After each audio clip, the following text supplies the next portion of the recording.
Panjangnya bagaimana kayak gitu. Perhatikan media gambar di samping. Huruf fa termasuk salah satu daripada huruf ikhfa hakiki. Setelahnya di sini huruf waw. Perhatikan media gambar di samping.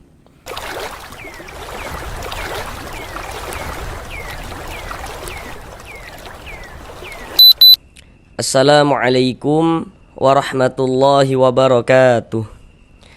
Apakah Bapak dan Ibu, saudara semuanya masih belum lancar di dalam membaca Al-Quran, kemudian masih belum memahami ilmu tajwid, atau merasa kesulitan di dalam memahami ilmu tajwid Al-Quran?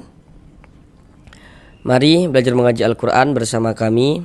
Akan kami jelaskan tajwidnya dengan pelan-pelan, sehingganya dengan penjelasan tajwidnya yang kami jelaskan dengan pelan-pelan, kemudian ditambah media gambar di dalam penjelasannya, semoga Bapak dan Ibu saudara semuanya dapat bisa langsung dengan mudah dalam memahami ilmu tajwid Al-Quran. Karena dengan kita mempelajari ilmu tajwid, kemudian kita memahaminya, dan kemudian kita bisa menerapkan dengan sendirinya ketika membaca Al-Quran, maka tentulah akan memperbaiki bacaan Al-Quran kita. Semoga yang belum lancar bisa secepatnya lancar di dalam membaca Al-Qur'annya. Selanjutnya kami selalu mendoakan ya, senantiasa mendoakan semoga Bapak dan Ibu saudara semuanya senantiasa diberikan kesehatan oleh Allah Subhanahu wa taala. Semoga dipermudah segala urusan-urusannya, dikabulkan segala doa-doanya, dan semoga senantiasa dilancarkan rezekinya oleh Allah Subhanahu wa taala. Semoga Bapak dan Ibu saudara semuanya selalu diberikan rezeki yang berlimpah dan barokah, sehingganya dengan rezeki yang berlimpah dan barokah tersebut semoga semakin meningkatkan keimanan dan juga ketakwaan kita kepada Allah Subhanahu wa taala, dan semoga nantinya bisa beribadah umrah dan haji ke tanah suci Mekah. Amin amin ya rabbal alamin.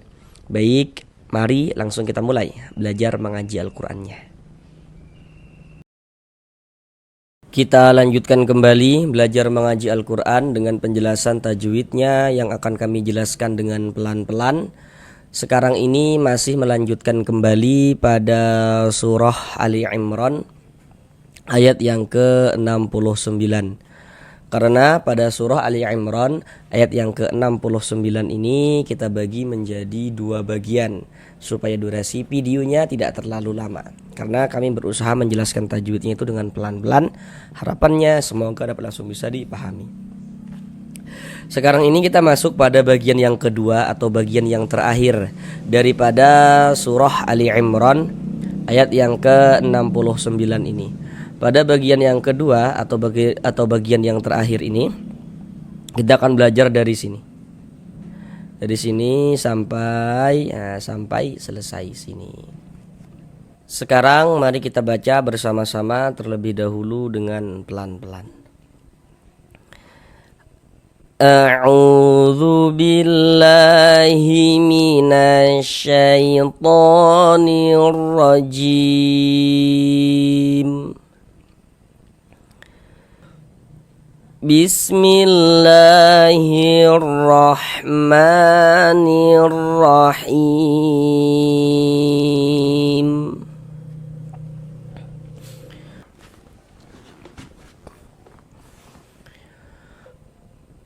Wa ma yudilluna illa anfusahum wa ma yash'urun.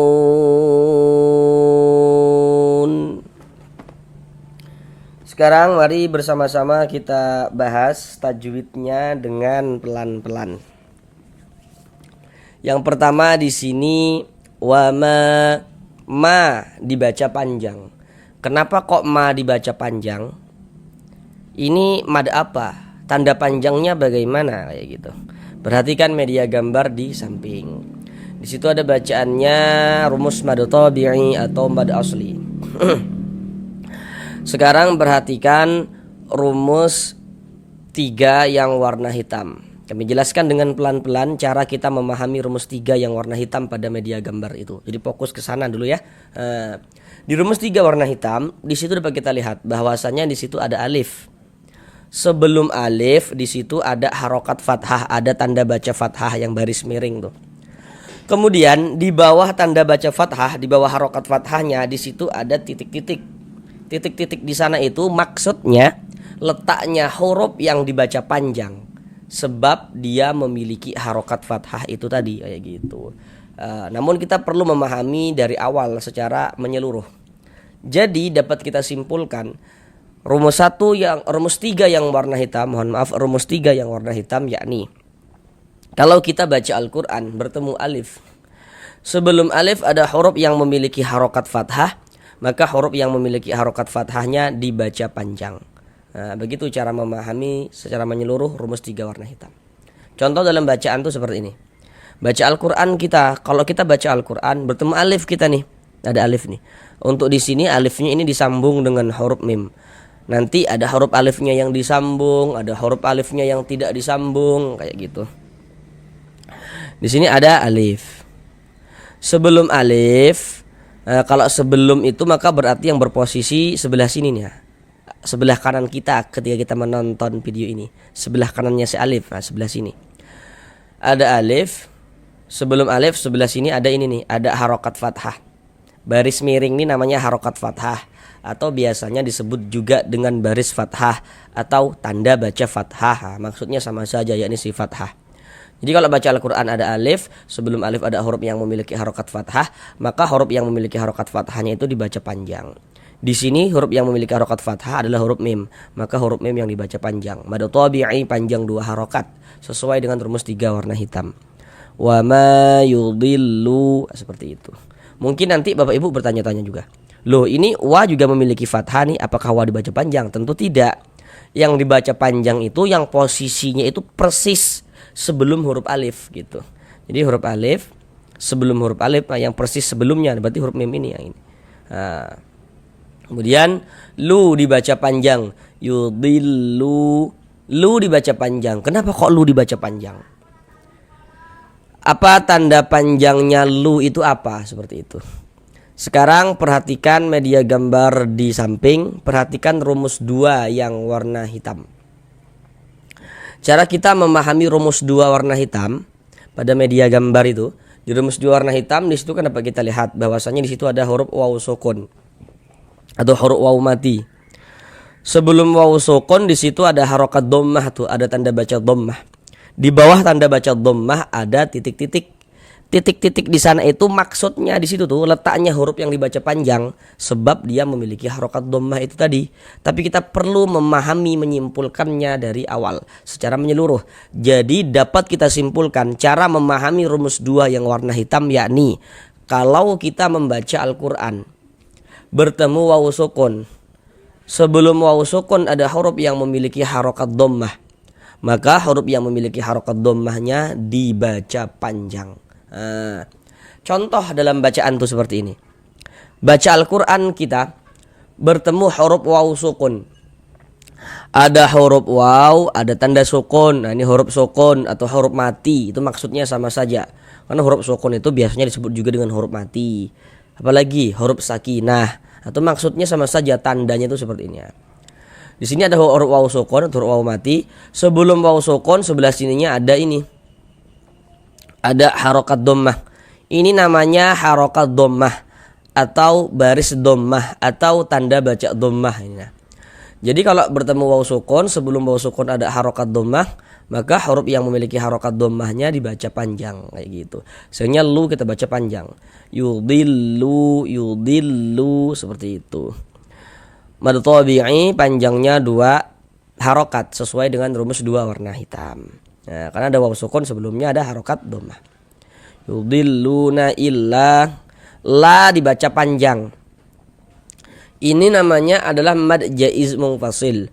Pada awalnya itu dia namanya mad tabi'i, kemudian dia berubah menjadi mad jaiz munfasil karena ada sesuatu yang menyebabkan perubahan itu terjadi kayak gitu. Namun yang perlu untuk kita ketahui terlebih dahulu, kenapa kok la dibaca panjang? Apa tanda panjangnya? Mad tabi'inya yang mana? Nah itu yang perlu kita ketahui dulu. Ini la dibaca panjang, sama Bapak Ibu. Kenapa kok ma dibaca panjang? Sama penjelasannya. Kenapa kok ma dibaca panjang? Sama penjelasannya. Kenapa kok la dibaca panjang? Kalau pada media gambar itu masih di rumus 3 yang warna hitam, penjelasannya itu. Kenapa kok la dibaca panjang?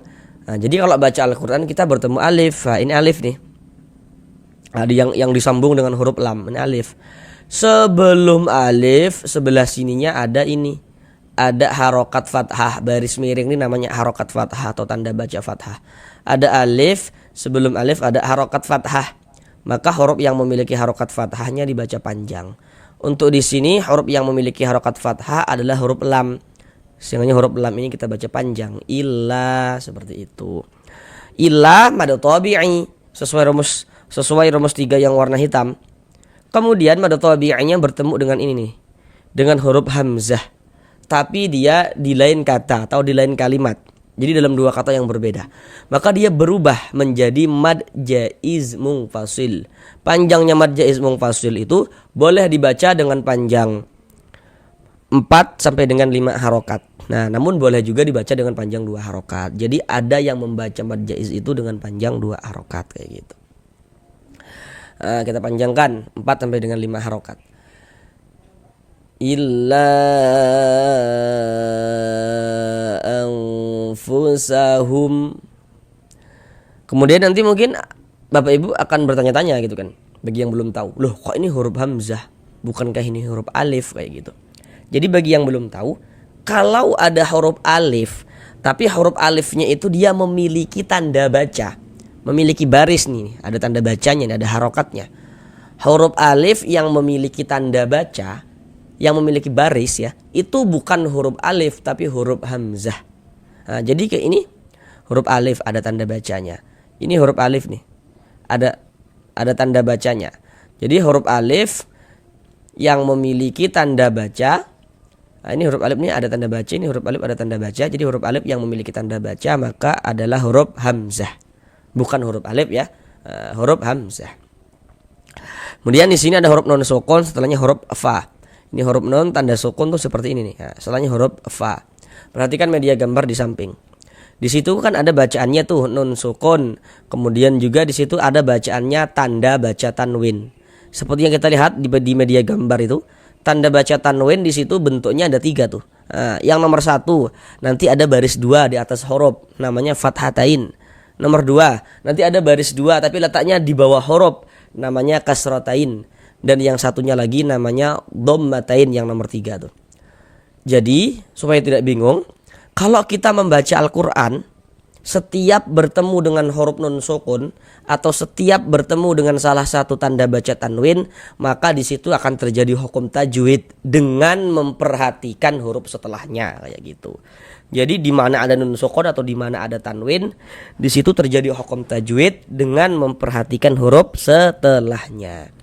Kecuali nanti kalau misalkan ada tanwin, setelahnya ada hamzah wasol, nanti itu dia ada pembahasan tersendiri kayak gitu. Nah, kita sudah tahu nih di mana ada nun sukun atau di mana ada tanwin terjadi hukum tajwid dengan memperhatikan huruf setelahnya. Nah, di sini ada huruf nun sukun. Oh, di sini ada nun sukun, berarti di sini terjadi hukum tajwid. Untuk menentukan hukum tajwidnya bagaimana ini? Perhatikanlah huruf setelahnya. Nun sukun setelahnya di sini huruf fa. Nah, huruf fa inilah yang harus kita ketahui supaya kita bisa menentukan hukum tajwidnya itu apa kayak gitu. Kita lihat media gambarnya. Huruf fa termasuk salah satu daripada huruf ikhfa hakiki. Jadi, huruf ikhfa hakiki jumlahnya ada 15. Supaya kita bisa menguasai hukum ikhfa hakiki, ya kita harus menghafal ke-15 huruf tersebut. Harus betul-betul hafal gitu. Kalau kita sudah hafal hurufnya, kita pasti tahu hukumnya ikhfa. Jadi nanti kalau ada nun sukun atau tanwin bertemu dengan salah satu daripada 15 huruf yang di samping itu, maka hukumnya adalah ikhfa hakiki. Sedangkan huruf fa ini dia masuk pada ikhfa hakiki ausat. Karena dari segi makharijul huruf antara huruf nun dengan huruf fa itu dia di tengah. Ya tidak jauh juga tidak dekat, tapi dia di tengah-tengah. Maka dikatakan ikhfa hakiki ausat.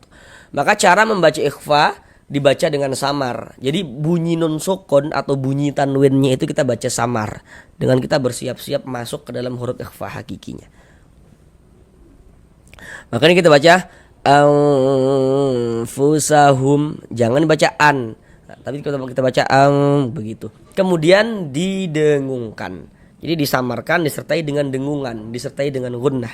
Jadi kita baca Di bagian nya itu suaranya itu kita tahan, kita panjangkan sejenak.